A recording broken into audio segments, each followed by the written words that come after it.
Good morning po. Tayo po'y mag-aral ng salita ng Diyos. First Timothy chapter 6 verse 17. Ituro mo sa mayayaman na huwag silang magmamataas at huwag silang umasa sa kayamanang lumilipas, kundi sa Diyos na masaganang nagbibigay ng lahat ng ating pangangailangan upang tayo'y masiyahan. In search of true happiness, enjoyment, and prosperity.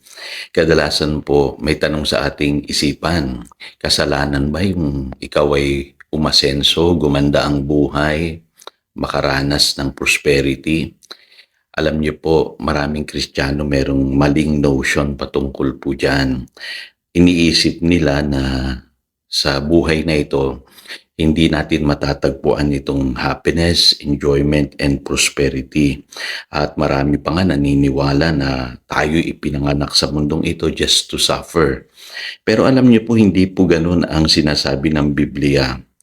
Malinaw po sa Biblia na ang Diyos po nalulugod sa well-being ng kanyang mga anak. Sabi po sa Psalm 35 verse 27, "The Lord be exalted who delights in the well-being of His servant." At sa Psalm 37 verses 18 and 19, ang sabi po dyan, "The days of the blameless are known to the Lord, and their inheritance will endure forever. In times of disaster, they will not wither. In days of famine, they will enjoy plenty." So, malinaw po sa Biblia, nalulugod ang Diyos kapag tayo po ay umaasenso, gumaganda ang ating buhay, nagpa-prosper. Ano po?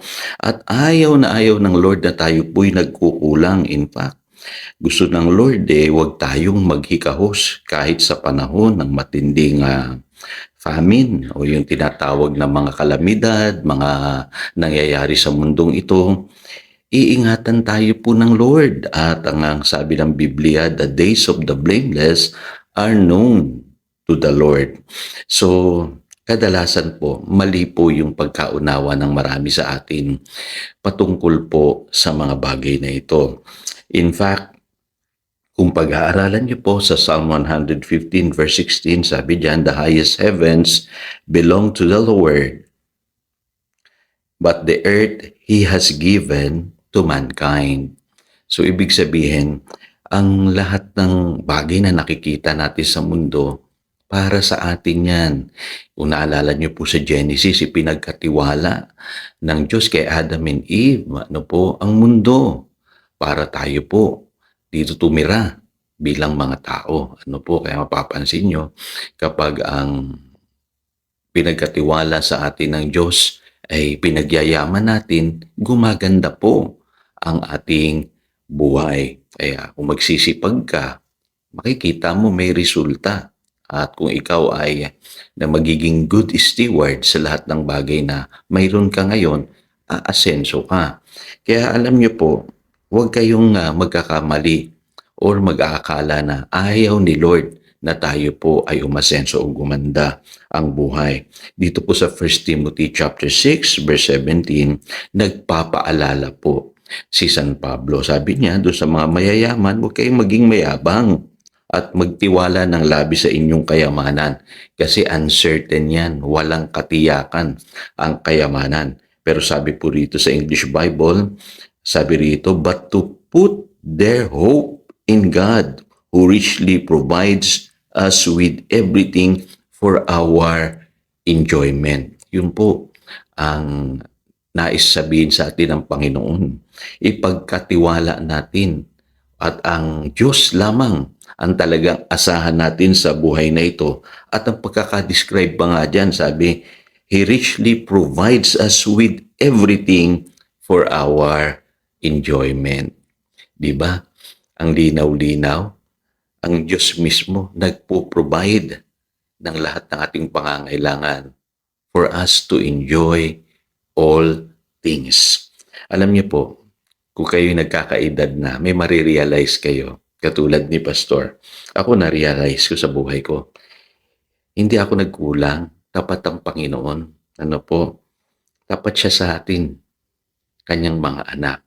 Ano po, at kadalasan, Papansin ninyo, no po, lahat ng inyong panalangin, sinagot naman ng Panginoon eh. Lalo na yung mga panalangin ninyong sang-ayon sa kanyang kalooban. Minsan nga may hinihingi tayo na ah, tinanggap natin agad.